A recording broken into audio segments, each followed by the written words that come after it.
All right, here we go. We're going to talk to one of the PFL superstars, the 2019 welterweight champion, Ray Cooper the Third. What's up, champ? How you doing? What's up, man? Doing good. Just All chilling. right. Of course you are. You're in Hawaii, where everyone's chilling and relaxing. But I got to imagine you're on an even higher cloud than everyone else in Hawaii. You're the father of two boys that were born. You had two twins that were recently born. So first off, congratulations on that. Thank you, man. Yeah. I'm actually in the hospital right now. Yeah. So you had, if I'm not mistaken, you had three girls and now you have two boys. So it's a total of five now, right? I had two girls and one boy, and now I Oh, have okay. two more boys. So 3-2 boys. Yeah. Nice. What are their names? Are you still there? Yeah, I'm still here. What are your boys' twins' names?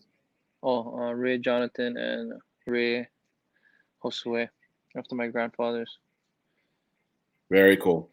Let me ask you something. You said you're at the hospital, and COVID-19 is a serious deal all across the world.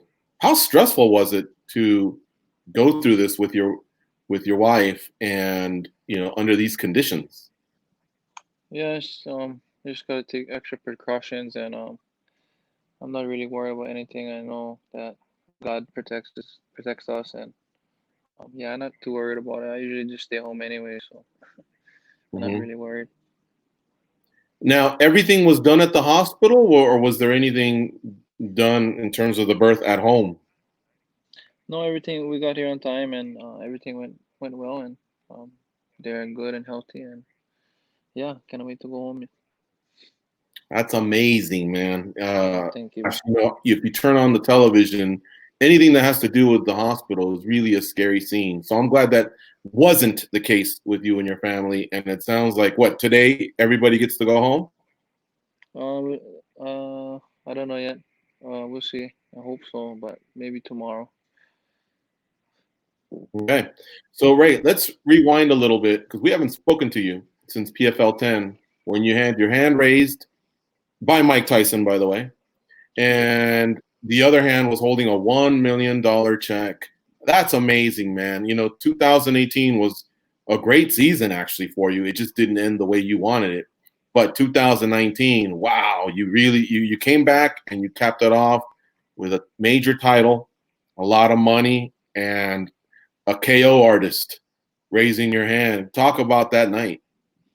Yeah, it was just an awesome feeling to be back in the same position I was in, and I just had to rewrite when I'm wrong and fix my mistakes. And even though I hit a bump in the regular season from John Howard, I still had just gotta keep my mind focused. And um, yeah, it was awesome to have Mike Tyson raise my hand too.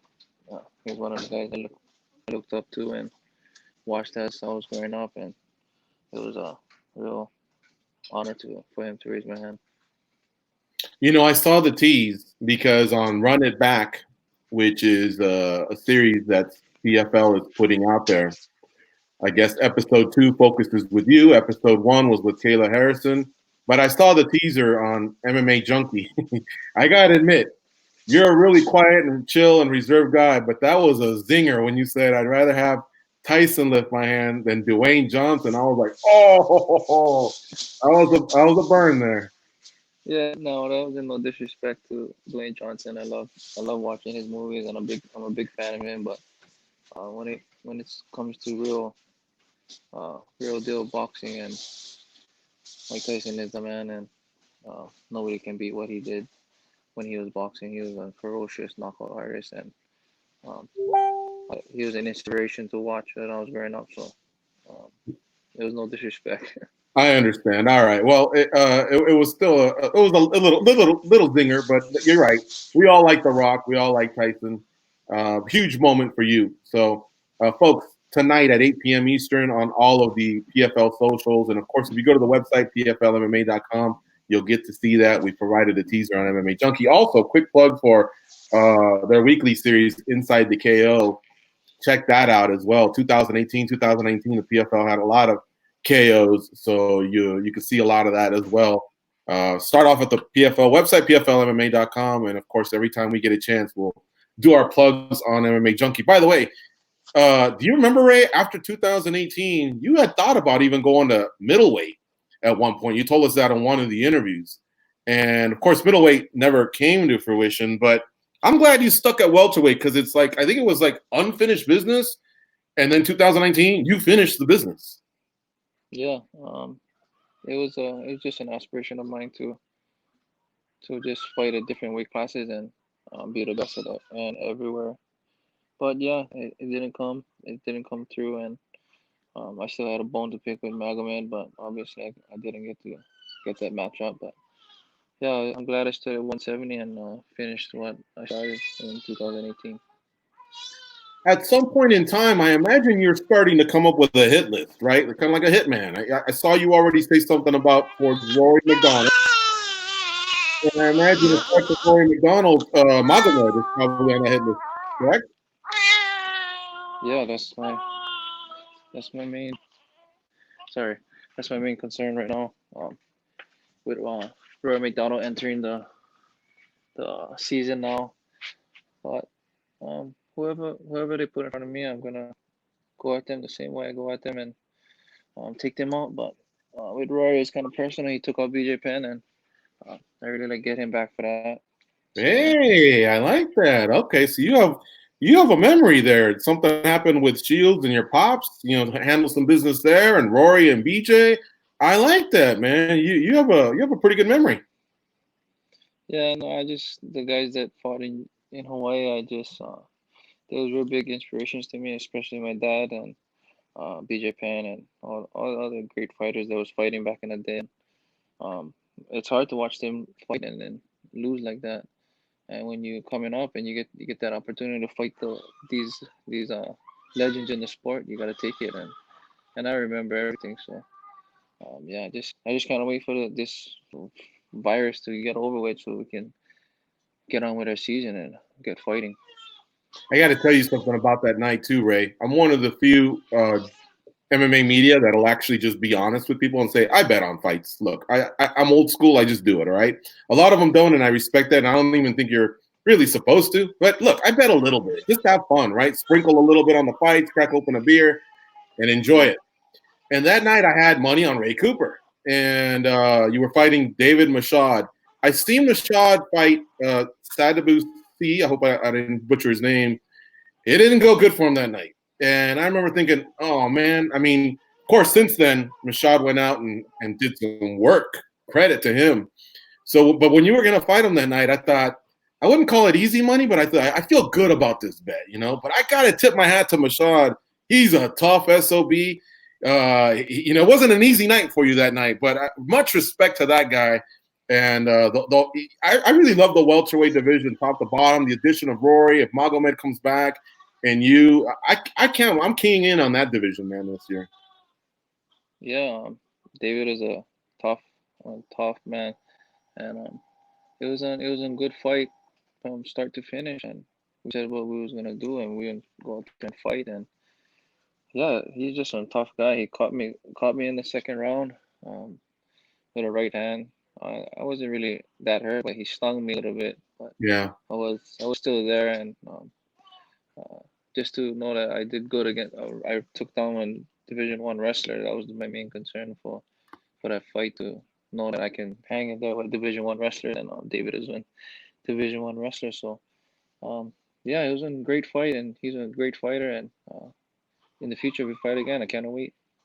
Yeah, it just goes to show you, man. Don't ever let one fight influence you, because every matchup is different, and definitely, again, it was his. He had a great night, but it was your night. You're the champ. How was? Did you have to wait about what? I'm hearing about 2 weeks before you got that wire, the $1 million wire. Is that how it works? How is that like? How are those days? It's got to be like a kid waiting for Christmas. Yeah, they had to, what's it called, for the drug testing. I guess they had to wait for that. And yeah, it was I just couldn't wait to finally have it and know that my family is taken care of and we are financially secured for right now. And yeah, I was just happy with the outcome of getting the job done this year You or guys last had year. I some, mean, you guys had some steaks that night, right? Big old meal. yeah, we had a good sized party at my house. I was just hanging out, chilling, celebrating. That's awesome, man. I'm really, really happy for you, your family. I got to meet your dad. You know, when you guys were over there at the Mandalay Bay, and Mm. a lot of the team, I should say, and you have an awesome support staff. You know, the Mandalay Bay that night you fought, I think half of them were there for you. I mean, they pop, dude. When you do something, they take over the arena, and it's loud and boisterous, and you can feel it. Yeah, when we go down, we roll deep, and yeah, I just draw plenty of energy from my family, and um, they come and support me hard, and in Hawaii we're real close, so when one fights, we all go. So yeah. Now you had to do, you know, for run it back, you had to obviously spend some time with Sean and run it back. But how many times have you seen that fight and just relived that moment? You know, are you past 10 times, 100 times watching the finals? Um, no, I probably watched it like about like 4 or 5 times, and yeah, it was a real awesome opportunity to watch it live back again and relive that moment because it kind of goes by fast, and when you're in the moment, you don't really soak it in, and just to see myself and with Mike Tyson, a guy that I looked up to, and me holding $1 million check, I would never in a million years dream of that. So it was real On awesome to New do that. Year's Eve, yeah, man, that was an epic night. And so now we're in 2020. You guys had an off season, obviously, and right about now, no, not now, but in a month, the next season should be getting going. Except COVID-19 has slowed things down. The PFL has said things are on hold, so there's no cancellation, suspension, nothing. It's just on hold. Just wait for it to play out. How are you treating this time? I imagine you had to take a few days off anyway for the birth of your twins, but uh, are you? Would you consider yourself you just kind of train all the time, or are you in some sort of a camp that's a little bit more detailed and serious? Yeah, I'm ready for training full time, getting ready for this next season, and yeah, I'm just ready to go. And even with this virus thing, I'm still planning to fight as whenever they tell me I'm gonna fight. So uh, I'm always ready, and I cannot wait for just get this thing over with so we can get it going. All right, Ray. I know you got some family time ahead of you there. You're at the hospital, so we appreciate the time you're giving us. Let me end with one last question. Obviously, I'm making light of it because I think we have to smile a little bit. This is some serious times, and a lot of people have had, you know, some people have lost friends and family, and some people are, you know, have friends and family have been affected by this. But you'll understand what I'm getting at. Now these gyms are closed, right? And have you noticed a lot of people are training in their garages? Something that the Coopers have done. Have you kind of sat back and watched social media and said, "Well, well, well, look who's adopting our system now." Um, yeah, and no, because most of the guys that depend on gym doesn't know what to do. They don't have training partners to actually have one full camp training, and I've been doing this since forever already. And for the guys that hasn't been doing this, they don't know what to do with themselves. And yeah, it's just I just that's how I do things. I stay home, and I was already staying home even before this virus, so I really don't give a I don't really care about it. But yeah, it's just that's what I do.